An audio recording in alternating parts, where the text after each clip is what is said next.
Aloha. There I go with clearing my throat again. I'm having some connectivity issues with Facebook today, but hopefully this will work.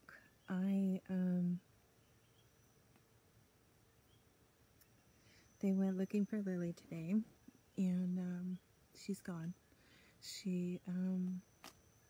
I asked them not to tell me a lot of details, but they said that she was peaceful. It didn't look like she'd been attacked. I hope you can hear me. I'm using my earpods because my phone is cracked and the sound was going in and out, so I was hoping my earpods would work, and the screen is screwed up, so if you can hear me, let me know. Hi Laura, hi Ron. If you can let me know if you can hear me. Otherwise I'll stop recording and figure something else out. Can you hear me? Wave or something? Anyway. Okay, good. So Lily's gone. Somebody went into the jungle where she would hang out and found her. And I said, please don't give me details, but they at least told me that she just looked like she laid down and went to sleep. So I'm gonna go with the idea that that's what she did. That she just died in her sleep. But they're going to retrieve her, and I'm gonna have her cremated. I really thought I could get through this without crying, but apparently, this whole situation is just, it's like we're raw, and the days go on endlessly, and because we don't do anything, but we don't do anything except watch the most recent update or hear about the most recent 5.0 earthquake or collapse or loss of another beloved place or somebody's home, or it's instead of early, it's like death by 1,000 pinpricks. And Lily is a tremendous loss to me. And I am so grateful that she was in my life for as long as she was.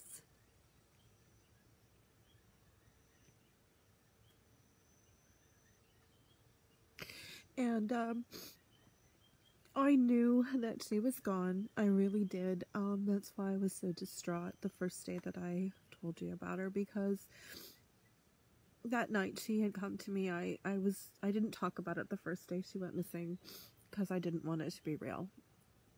So I just kept it to myself, and that night when I went to sleep, I felt her just like she would every night. I felt her jump up on the bed and come up to spoon with me, which was what we did every night for the last 10 years or so.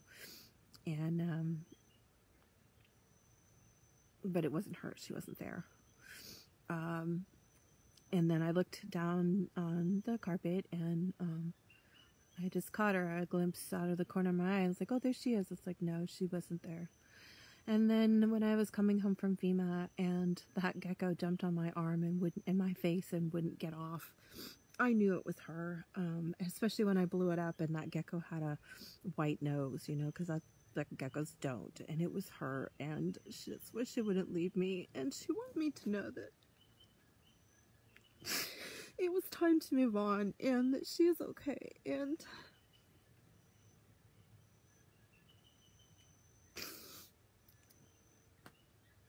we all go through this, we all get attached to our animal family, and they love us unconditionally, and they show up for us when either nobody else does or we feel like nobody else does. And Lily, as so many of you know who spent time with her, she was an extraordinary being, and I was really lucky that she chose me, because my life would have been less than what it's been without her. and I will always love her, and I will have her cremated, and I will carry her with me. And I have so many images of her in my head and on Facebook and in my heart, and it's just, you know, on the tail end of so much that we've gone through, and not just my personal loss at all. You know, it's the loss of my friends, what they have lost, and people I don't know who've lived here, whose family has been here, and that's not to say that, you know, I don't accept that this is Pele's way, that she's creating more, and that I agreed to be a part of that when I bought here. You know, I had hoped that I wasn't agreeing to Lava Flow, but I knew there was a chance. And so, you know, Jung talks about differentiation and the tension of opposites, and not to get too like psycho on you, psychological, but you know, differentiation is the maturity and the evolution of our soul. And when we reach that place, we learn that to be in the tension of opposites means we can hold and feel conflicting emotions and thoughts at the same time, not just one or the other, not just loss, not just gratitude, but both grief at losing Lily, and gratitude at having Lily, and grief at losing my land and my home and everything I had on it, and you know, that particular dream, and still see the awe-inspiring beauty of what Pele's creating. And I'm gonna go on a little bit of a trip now. I'm gonna pack a little suitcase here and go visit some friends and go places where I don't have any personal memories, so that I can get some clarity, because we've just been in this. It's been, why, you know, we're coming up on 11 weeks, and it's like one endless day. You know, we just take naps, and then we wake up and it's the same day, and then we take another nap and we wake up, it's the same day, and some days we lose another beautiful place that we, you know, was beautiful and wonderful to us. And in this part of the island, and in a lot of parts of the island, we live very close to the land. We're very intimate with the places, and we don't have many places because it is rugged, and there's not much access. And you know, Kilauea took out Kalapana and the Black Sand Beach and Queen's Bath and many other beautiful places, you know, 30, 40 years ago, and now she's taken the rest. And there are days that we just have to count down, you know, like, oh, that's gone now, and there's so much grief. There's so much grief in our community at the places that we've lost. And you'd think, if you see pictures of the pond and you see, you know, it's really not huge, but it meant so much to so many people. I just can't imagine if we'd all been in it at the same time, you know, there wouldn't have been any water left. We'd have been squeezing it out. But so I haven't heard if it's taken Pohiki yet, but that's it's kind of our last spot. And I don't know what's next. But anyway, point is, I need to clear my head, and I need to be where I'm not just surrounded by the thoughts of what we've lost and what we're losing. And I need to remember that there is more that I love, and there's something else. That sounds so dramatic. Of course there's something else. I just mean, you know, like, I need to feel it in my body, because right now it's hard to feel anything else, because we're all feeling the same stuff here, you know. But tensions are high, and people are starting to, you know, just look for things to disagree out and be angry with each other. And not necessarily in my circle here. There's not that's happening here. It's just, you know, it's just that we don't know, we don't have anywhere to turn. We have nowhere to go to, you know, relax, which is where we would go. And it's, you know, people are in, you know, transition and people are leaving, you know, so it's not just the loss of places and homes, it's the loss of friendships and, you know, just the things that earmarked our daily lives. And, so, you know, and apparently you know, I only let a few people get as near to my heart as Lily was, you know, and my son and my brother and my grandmother were the others, and I don't have any of them. So I have to get out of that scarcity of love place and let more people more deeply in. And it looks like my camera's having issues, so hopefully it's still recording. And I love you, Ema. Hi, Donna. I really appreciate you guys. Hey, Lisa, thank you. Hi, Patty. So it says I'm losing signal, and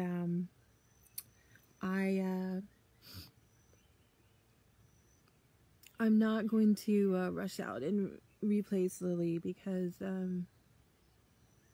I need to get, there's no replacement, first of all.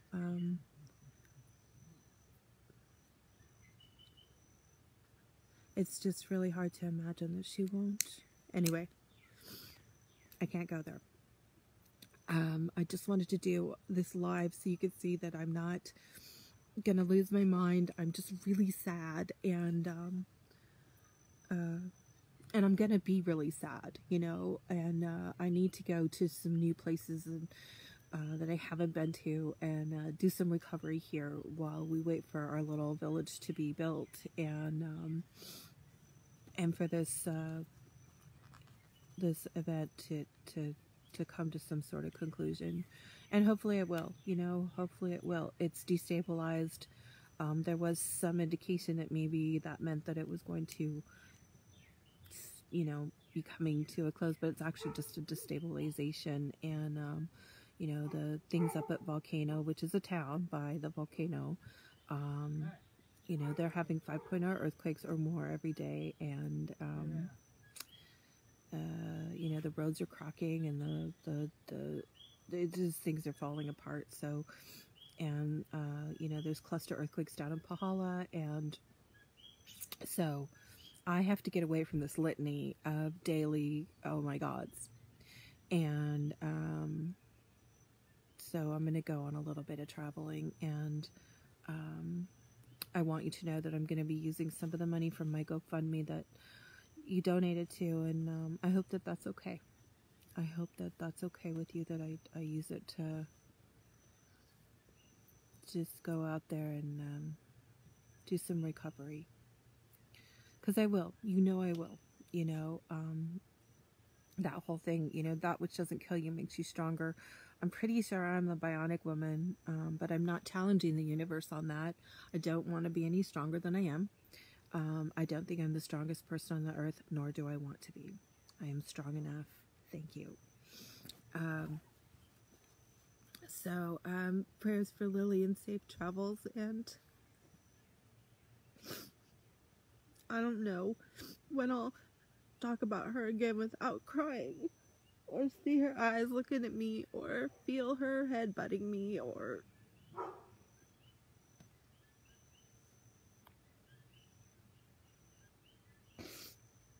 You know, Lily wasn't a meower. She hardly ever meowed, but she didn't need to, because we could communicate. We